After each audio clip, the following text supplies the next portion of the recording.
За мен колелото е начин на живот.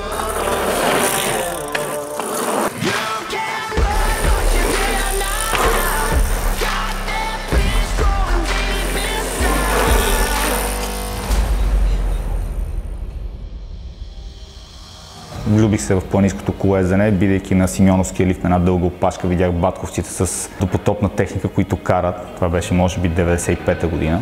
Аз преминах през това колело като дете, промъквах се на колодрума в Борисовата градина с един стар школник и само създавах неприятности на хората, които тренират там. Впоследствие преминах през това колело като състезател по крос-кантри. В Холандия няколко години тренирах олимпийски BMX. В България карам и ендуро, и спускане. Общо всичко, което може да се свърши на това колело, го правя.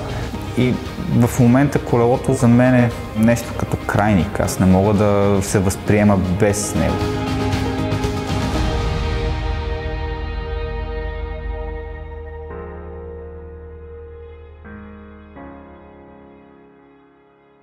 Определено бих се определил като авантюрист. Предприемачите се предполага, че се целят директно в печалбата, докато за мен пътя до тази печалба е много по-важен. С тази идея исках да докажа, че в България можем да произвеждаме велосипедни рамки и то за висок клас производители на велосипеди. Това до преди няколко години беше една химера. Текущото ни ограничение за производство на рамки на годишна база е около 60 000, 50 до 60 000, като технологията, която сме вложили в завода е подходяща за обезпечаване на годишен брой от 200 до 250 хиляди. Ние в момента градим тази индустрия, тъй като тя не съществува в Европа от десетки години. Едва последните няколко години се завърна в Португалия, Полша и България. Респективно ние трябва наново да изградиме това ноу-хау и да създадем техните специалисти, които да движат индустрията напред. Това беше и причината толкова ревностно да се насоча към проекта за производство на велосипедни рамки, защото то не се прави в Европа.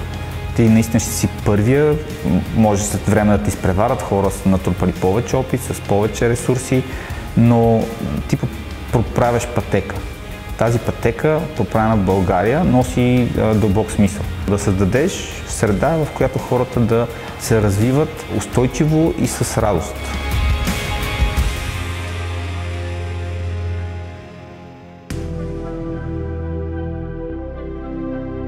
Първият човек, който повярва в идеята и ме подкрепи безусловно, беше съпругата ми. И седнахме, поговорихме и тя ми каза: давай, следвай мечтата си при това, което обичаш. И всъщност тя е най-големия ми инвеститор. Тя вложи в това да остана без доходи за близо 2 години и половина. Тя издържаше семейство в този период, за да мога аз да реализирам това, което към момента е CycleGets.